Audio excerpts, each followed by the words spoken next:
Dalam bimbingan teknis yang dilakukan KPU Oku Timur, sebanyak 55 relawan demokrasi diberikan pengetahuan seputar kepemiluan serta dasar-dasar kode etik relawan dalam melaksanakan tugasnya.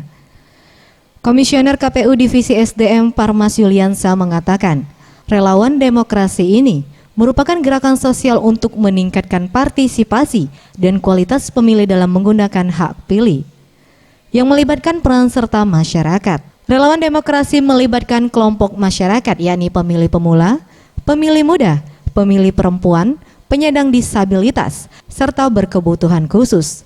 Dengan tujuannya meningkatkan kualitas proses pemilu, partisipasi pemilih, meningkatkan kepercayaan publik terhadap proses demokrasi.